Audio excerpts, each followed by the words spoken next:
Welcome to Ask Dr. Mia, Answers on Dementia Caregiving. I am your pocket geriatrician and memory specialist. When I was helping my mom with her cancer journey, I knew I wanted to be her advocate and her care partner. But I didn't expect to have to rehash old patterns of communication like a teenager. Combining my knowledge as a specialist for older adults and my own experience as a sandwich generation care partner, I am here to empower you to take practical steps to not only care for the older adult in your life, but also take good care of yourself. Welcome. Welcome back to Ask Dr. Mia. And I am Dr. Mia. Today, my guest is Annie Guest. Annie is someone who has had a varied career in book publishing, advertising, law before she took a jump as a mental health therapist and published her first book in Design for Your Mind. The title of her book, she combines her passion for people and their potential with her love for interior design and her appreciation of how design choices support the mind and the body. So, welcome to the podcast, Annie. Thank you, Dr. Me. I'm glad to be here. Thank you for coming. Well, I know that you've cared for both of your parents in their final years. If you can share with us a little bit about what was a frustrating challenge that you experienced and sort of how you navigated that. I think the most frustrating challenge was my lack of control over my time and my privacy. And that meant that I was constricted in the amount of time that I could spend with my friends and the amount of time that I could spend doing the things that I needed to do to stay healthy and happy. And I was feeling the effects, the cumulative effects of this loss of time and privacy, and it was wearing me down. Yeah, how did your experience as a mental health therapist help you or in this role as the caregiver? I did have the benefit of understanding that I had to accept reality. In the psychology world, we have something called radical acceptance. Mhm. And it's a term used in dialectical behavior therapy, and it's what you do when you understand that you can't change what is, and you accept it and make the best of it, or you do change it. But it sounds like defeatism or passivity, and it really isn't. It's a foundation for creative thinking. And what I realized when I would be with my parents, my dad had Parkinson's and my mom had spinal stenosis, but eventually she developed dementia. Every week was different. Every week presented a new reality, and the reality tended to be diminishing their capacities. So the changes weren't generally positive ones, but when I could, what was, I had a foundation for finding new ways for us to have fun together, for us to stay in communication with them as my parents. I never wanted to treat them like children, never wanted to infantilize them.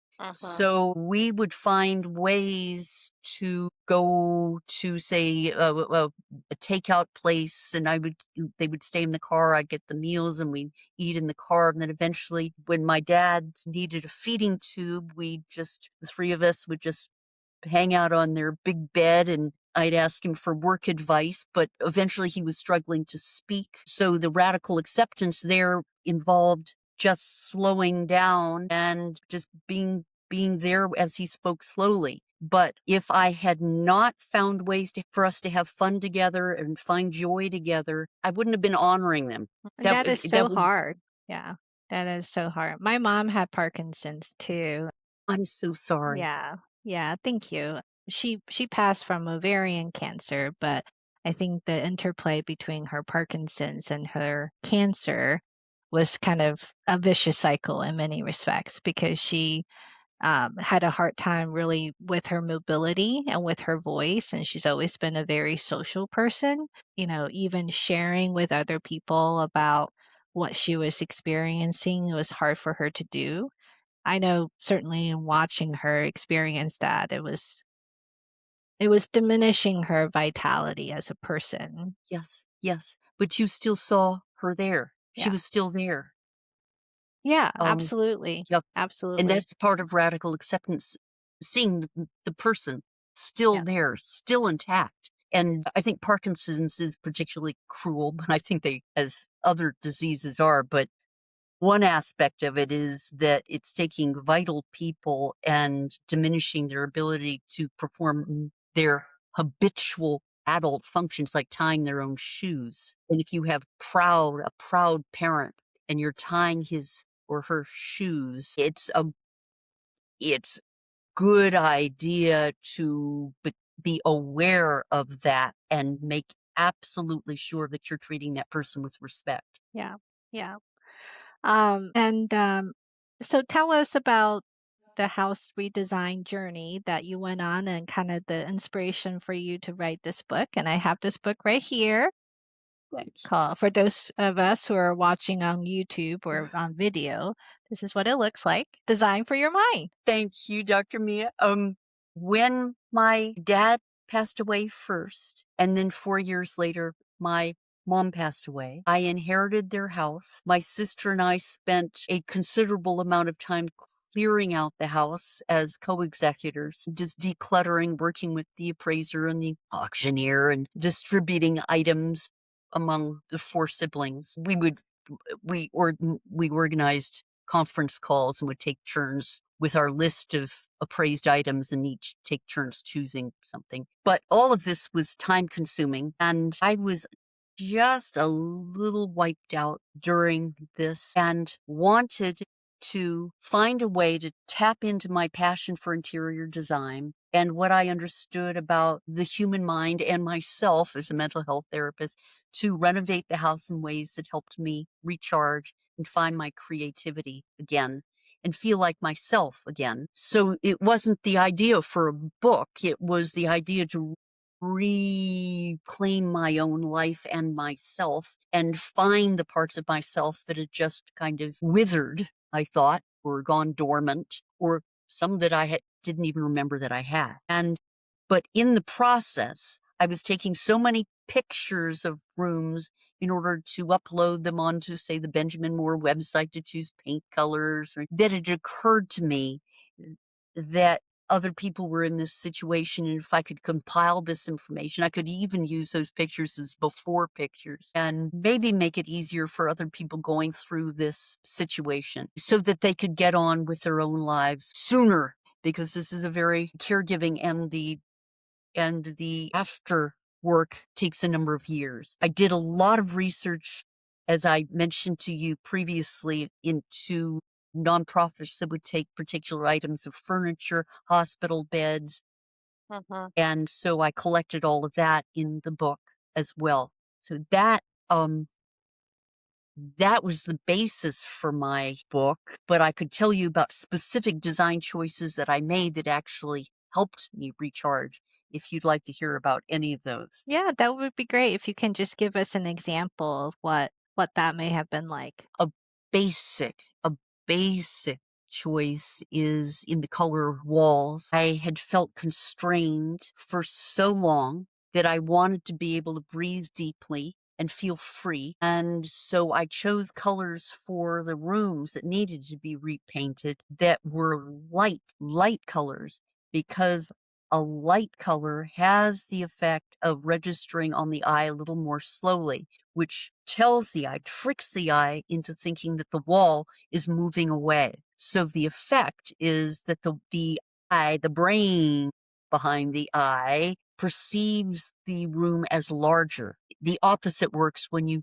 paint a wall in a darker color. I also used, whenever possible, I would stand in a doorway, look at a far diagonal corner, put something in that corner that would draw the eye, and then arrange things along the pathway, along that line of vision. But the long diagonal line will also help make the room feel larger, more expansive. The decluttering part was partly because it was my job and my sister's job, but but the effect of decluttering was that it helped lower my level of anxiety and help me focus again because in a cluttered environment, every object is competing for our attention.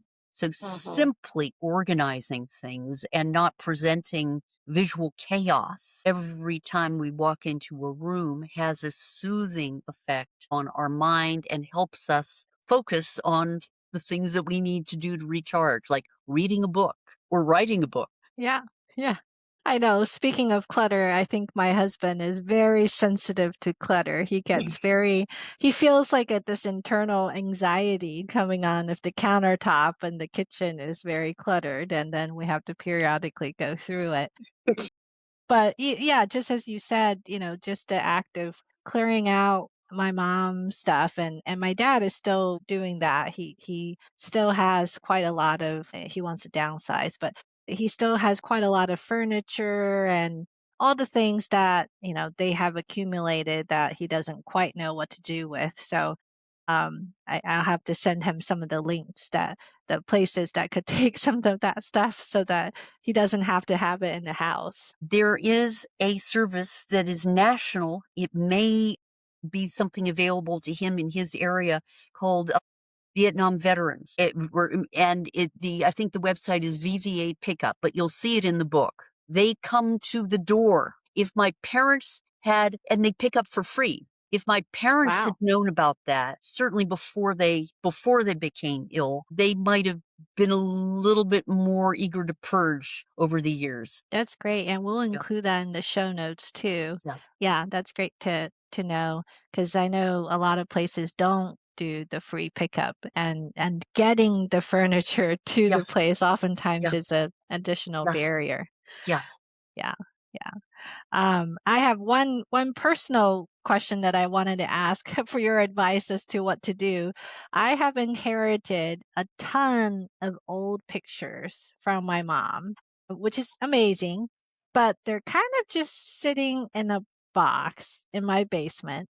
And I'm not quite sure what to do with them. I want to honor them some way and display them, but uh, it also feels a little overwhelming to choose which ones to do, and then how do I know, like, what do I do with the rest? I don't know. So, any advice? I'm not the most tech savvy person, but I do know about this because we use this service. There are local services that will digitize your pictures that will simply take that box and turn them into digital pictures so that you have a scrapbook online. Oh, So if you have siblings or if you have family members who'd be interested in the pictures, you can have a little private website that you're accessible only by password and you can choose to have any of those pictures printed.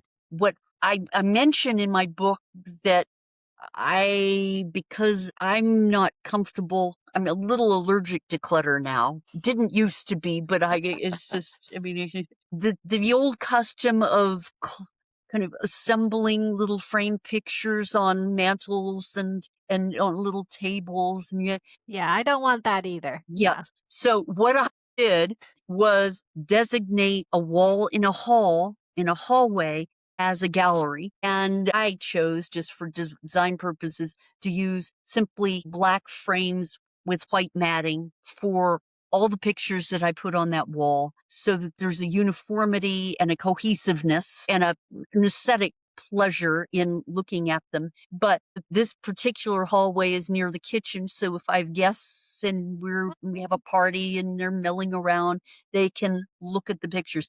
This relieves, I mean, it creates a much prettier visual in the rooms where these pictures used to nest, makes it much easier to dust and maintain spaces. The conversation topic too when people are coming over to, Yes, talk about the good times that yes, we shared with our loved ones who have passed. yes, That's a great yeah, idea. Now I have to find a space to do that. But yeah. that's given me inspiration. Thank you, Annie. And I know you have, a lot of wisdom and tips to share in the book, but I'm curious, what do you want the audience who are sandwich generation caregivers to know from your experience and your book. I'm a little fierce about this. You take stock of everything that you learned and all the skills you developed, including your patience, your organizational skills, your ability to multitask, whatever it might be, your resilience, and know that you own those strengths now. They're yours. They belong to you. And the question is, what's your next adventure? You may take on challenges that would have been absolutely daunting to you 15 years ago because you didn't have the strength or the talents or the confidence to do them. And now you know they'd be relatively easy to you. I think one of the most pernicious messages delivered by our culture is that you're over the hill at a particular age and nobody wants to hear from you and you can't think clearly anymore anyway. And no, I mean, that whole thing. I think the opposite is true. So I think people coming out of these years might consider that their best years may still be ahead. Yeah. And also to see these really challenging years as growth opportunities. We've been through the fire on the other side of the fire. I mean, the example of this podcast, I started it because I thought that other people are going through similar things, and Yes. let's talk about it and let's share what information I have. And I've never started a podcast before, but how hard could it be? Could you have done this 20 years ago? No way. Yeah. No, I didn't think I had anything worthwhile to say. Yeah. I couldn't possibly have written a book 15 years ago, Right. much less figured out how to get it published, much less figured out how to market it, much less have anything to put in it. I mean, the messaging is absolutely false. Yeah. And I also think that the other related false messaging is somehow that caregiving is somehow a gap in work history or a gap in skill set, which particularly I think hits women hard because we're taking care of children and taking care of aging parents. And that sometimes may mean that we have to take a pause or a deceleration in career. And yeah, I mean, I think that more people need to realize that caregivers are some of the most resilient, strong people who manage so many things at the same time that is emotional and logistically challenging and react to surprises and try to adapt. I mean, all of those things are super important in life and in work. And the emotional regulation That's required. that is required. Yeah. You can surprise yourself with the patience you've developed and your ability to. Oh, yeah, shouldn't have said that. Learned that. I mean, if your parent says something and you think, gosh, 10 years ago, I would have reacted and said, and you think, Just gonna let that one go. I'm just going to let that one go. Yeah. Really? Where did that come from? Yeah, but you learn it. You learn it. You learn to pick your battles and you learn to accept. You accept the reality of your parents' condition. Yeah. Yeah. And I mean, I think that is something that I try to tell people too, that I think sometimes people have care partners, family members may have this implicit expectation that if they do everything perfectly, then their loved one's illness won't get worse or that they'll be healthy. And that is something that I have to tell folks that, there is no perfect caregiving. Their body's going to do what the body does. We can try to, make it as high quality of life as possible and have as much small joys from really difficult situations. But there are changes that's just beyond our control, beyond everyone's control, not just the person, but with the illness, but also the doctor's control, the family's control. It's that acceptance that is so hard. Yes.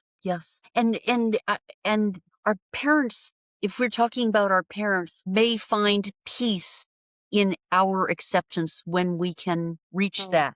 because they may be accepting it. And it's distressing to them if they love us to see us struggling against that. Yeah.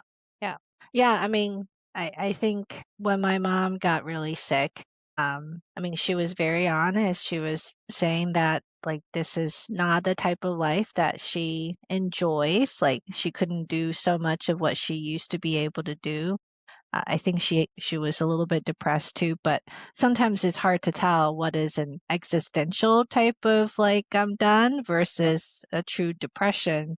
But I knew what she meant in the sense that like her vitality is gone at that point and that she doesn't particularly want to prolong her life. And so that was when we mutually made the decision for her to, go on to hospice. And I think that that really made the last days, the last months, a much more comfortable and healing opportunity for us because it's not necessarily fighting against the cancer at that point. It's really just about how can we have some small joys and small enjoyments, see the family. Yeah.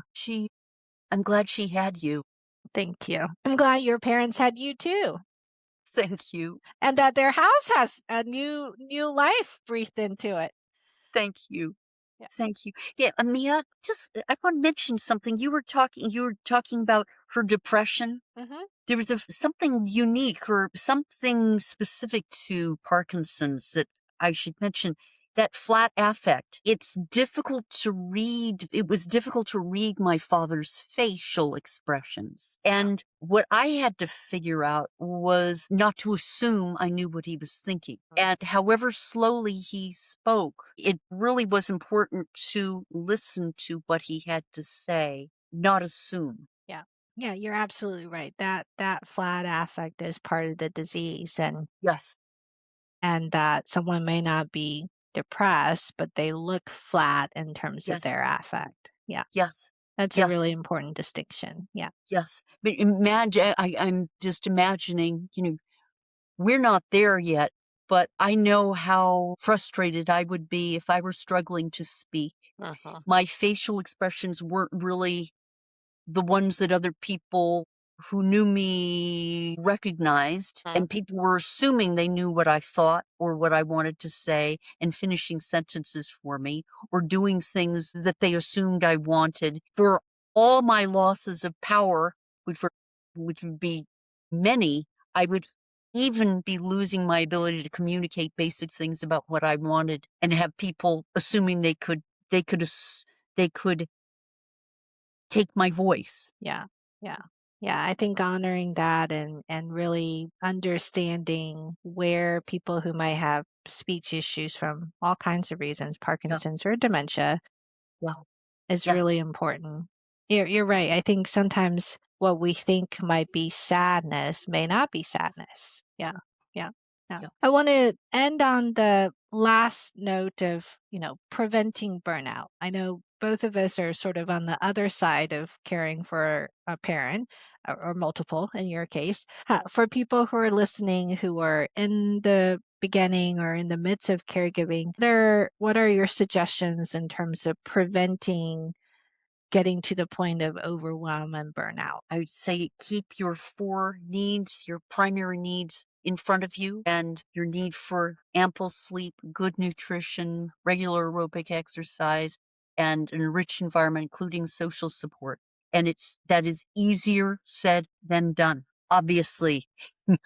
Obviously. But just step back, use the creativity that you developed through this experience and apply it to your own welfare and figure out how you can meet those needs, even where you're stacking. Say you take a walk, but you're listening to an audiobook at the same time. If I had stood back and thought more creatively as I was going through this, I would have spared myself a lot of the depression and the burnout. Um, there's there's also a benefit to being outside that I I wish that I'd focused on more objectively. We kind of instinctively know this, but there's something called attention restoration theory. Have you heard of this? I have not.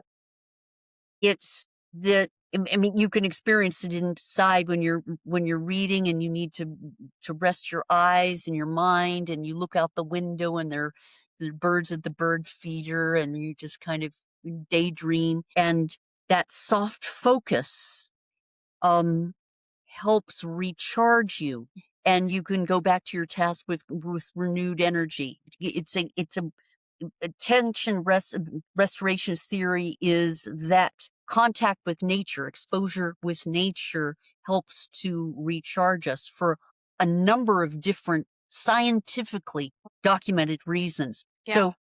So so talking about preventing burnout or even dealing with burnout one is already experiencing, get outside and receive those benefits as much as you can. Even a 10-minute walk, if you can just steal away for 10 minutes, it will benefit you. Yeah, absolutely. I personally there's a garden that I used to go to quite a lot in the middle of grieving my mom and after, where I think just being in a place where I was surrounded by nature was Yes, incredibly healing. yes, I think that's a great idea. And also yes, just to go back to and emphasize what you said earlier about stacking healthy habits to do together, listening to an audiobook while walking, yes, going to a walk, going on a walk with a friend, eating a nutritious meal with a friend, all yes. of the social things that can make Mhm. things more enjoyable and renewal.